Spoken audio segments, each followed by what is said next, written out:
अस्सलाम वालेकुम। इंशाअल्लाह ये एक ऐसा जुमला है जो हम सब अपनी रोज़मर्रा की ज़िंदगी में बहुत इस्तेमाल करते हैं, लेकिन क्या हमने कभी सोचा है कि इसे इस्तेमाल करने के कुछ ख़ास कायदे और उसूल भी हैं? आइए आज इसी मौजू को ज़रा तफसील से समझते हैं। अच्छा, एक सवाल। क्या आप जानते हैं कि कुछ ऐसी जगह भी हैं जहां इंशाल्लाह कहना मना है?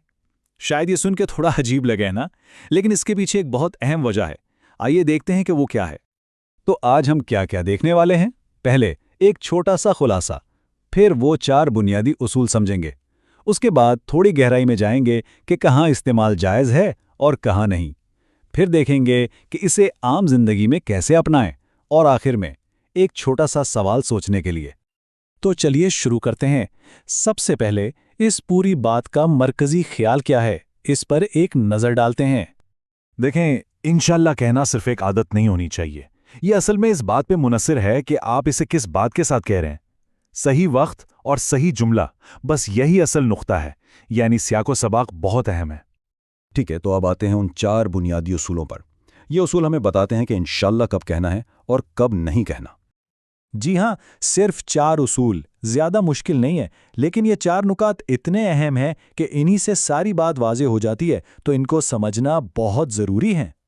तो ये रहे वो 4 उसूल। इनको हम आसानी से 2 ग्रुप्स में बांट सकते हैं। पहले 2 मामलात वो हैं जहां इंशाल्लाह कहना दुरुस्त नहीं, दुआ करते वक्त और ऐसी चीज़ों के लिए जो पहले ही हो चुकी हैं।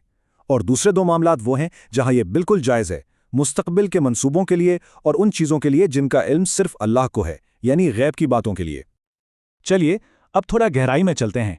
इन उसूलों को एक एक करके देखते हैं और समझते हैं कि इनके पीछे वजह क्या है, दलील क्या है। अच्छा, इस मौजू को ठीक से समझने के लिए एक ख़ास इस्तिलाह है, तालीक बिल मशिया। घबराना नहीं है, इसका मतलब बहुत आसान है। इसका मतलब है अपनी किसी बात को अल्लाह की मर्ज़ी से जोड़ना। आमतौर पर जब हम इंशाल्लाह कहते हैं तो हम यही कर रहे होते हैं, तो ये तसव्वुर समझना ज़रूरी है। तो यहाँ आप देख सकते हैं बिल्कुल आमने सामने, एक तरफ है वो इस्तेमाल जो मना है, जैसे दुआ में या किसी ऐसी बात पर जो हो चुकी है, और दूसरी तरफ है वो इस्तेमाल जो बिल्कुल ठीक है, यानी मुस्तकबिल के लिए और ऐसी बातों के लिए जो हम नहीं जानते। तो पहला मामला देखते हैं जहां ये दुरुस्त नहीं, दुआ में। नबी करीम सल्लल्लाहु अलैहि वसल्लम ने फरमाया, तुम में से कोई ये ना कहे, ए अल्लाह अगर तू चाहे तो मुझे माफ़ कर दे, ए अल्लाह अगर तू चाहे तो मुझ पर रहम फरमा। उसे अपनी तलब में पुख्तगी दिखानी चाहिए, क्योंकि अल्लाह को कोई मजबूर नहीं कर सकता। इसका मतलब क्या हुआ? मतलब ये कि जब हम अल्लाह से मांग रहे हैं तो पूरे यकीन और पुख्तगी से मांगे। अगर आप चाहें तो दे दें। कहने से ऐसा लगता है जैसे हम खुद यकीन नहीं रखते या हमारी तलब में जोर नहीं है। अब आते हैं दूसरी सूरत पर, जहां इंशाअल्लाह नहीं कहना चाहिए, वो बातें जो हो चुकी हैं। मिसाल के तौर पर अगर कोई कहता है मेरे 4 बच्चे हैं इंशाअल्लाह, तो ये अजीब है, गलत है। क्यों? क्योंकि ये तो एक हकीकत है जो सामने है। इस काम के लिए तो अल्लाह की मर्जी हो चुकी, तभी तो वो हुआ। इसमें अगर की गुंजाइश ही नहीं है। अच्छा, अब आते हैं जायज़ इस्तेमाल की तरफ, और इसके लिए कुरान में वाज़ेह हिदायत है।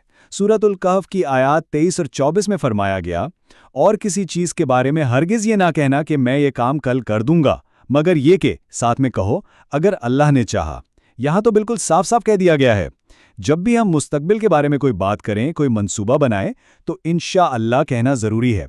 इससे हम इस बात का इकरार करते हैं कि हर चीज़ का इख्तियार अल्लाह के पास है। और दूसरा जायज़ इस्तेमाल है गैब की बातों के लिए, यानी ऐसी चीज़ें जिनका इल्म हमें नहीं है। बहुत अच्छी मिसाल है इसकी।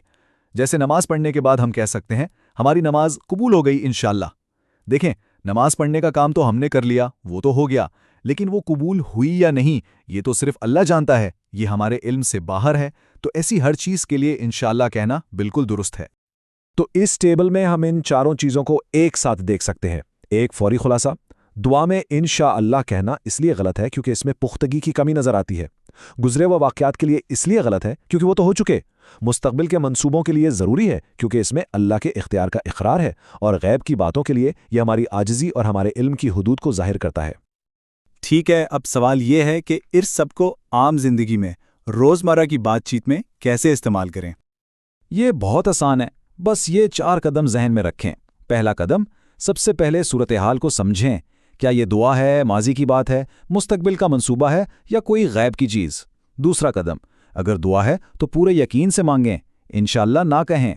तीसरा कदम, कोई भी मुस्तकबिल का मंसूबा हो हमेशा इंशाअल्लाह कहें। और चौथा कदम, غیب کی باتوں کے لیے جیسے کسی عمل کی قبولیت انشاءاللہ کہنا ہماری عاجزی کو ظاہر کرتا ہے۔ چلیے اب اس گفتگو کو ایک آخری سوال کے ساتھ ختم کرتے ہیں، ایک ایسی بات جس پر ہم سب کو سوچنا چاہیے۔ تو اب جب ہم یہ اصول جانتے ہیں تو سوچیں کہ اس سے ہماری بات چیت کیسے بہتر ہو سکتی ہے، زیادہ درست، زیادہ سوچ سمجھ کر کی گئی اور ہماری گہری سمجھ کو ظاہر کرنے والی۔ یہ سوال صرف لفظوں کا نہیں ہے بلکہ اس کا تعلق ہماری سوچ اور ہمارے عقیدے سے ہے۔